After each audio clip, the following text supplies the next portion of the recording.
Hello மக்களே, this is மஹா. இது உங்கள் வாய்ஸ் ஆஃப் விமன் சீரிஸ். நான் லாஸ்ட் வீடியோவில் சொல்லியிருந்தேன்ல இந்த மாதிரி ஜாபை குவிட் பண்ணிட்டேன் அப்படின்னு சொல்லிட்டு. ஆக்சுவலாக நான் 2021 மேரேஜ் பண்ணிக்கிட்டேன். அன்னிலேருந்து இப்போ வரைக்கும் என்னை பார்த்துட்டு மறக்காமல் சில பேர் கொஷின் கேட்டுருவாங்க. என்ன கொஷின் தெரியுமா?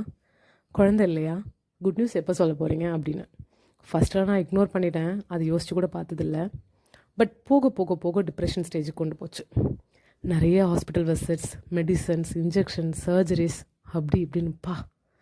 அது கூட சேர்த்து ஆஃபீஸ் ஒர்க்ஸ், வீட்டு வேலை எல்லாத்தையும் மேனேஜ் பண்ண முடியல. கொஞ்சம் எக்ஸாஸ்ட் ஆச்சு. அதனால் ஜாபை குவிட் பண்ண வேண்டிய சுச்சுவேஷன்ஸ். சத்தியமாக சொல்கிறேன், ரொம்ப கஷ்டமான சுச்சுவேஷன். ப்ரியாரிட்டி ரெண்டுமே இருக்கும்ல, வேலையும் முக்கியம், குழந்தையும் வேணும்னு. அந்த ஸ்டேஜில் தான் நான் நின்றுட்டுருந்தேன். 6 மாதம் புஷ் பண்ணேன். மைண்ட்குள்ளே வந்துக்கிட்டே இருந்துச்சு, விட்டுடலாமா வேண்டாமான்னு.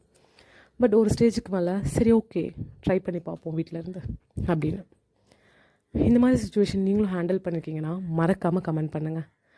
அண்ட் தென் இன்னொன்று, என்னோடய பாடி கண்டிஷனுக்காக நான் குவிட் பண்ணியிருக்கேன். அதனால் நீங்கள் ட்ரை பண்ணுறவங்களும் ஜாபை குவிட் பண்ணிட்டு தான் ட்ரை பண்ணணும் அப்படின்லாம் அவசியம் இல்லை. உங்களால் மேனேஜ் பண்ண முடியும்னா தாராளமாக பண்ணலாம். So until it's by from Maha. Thank you.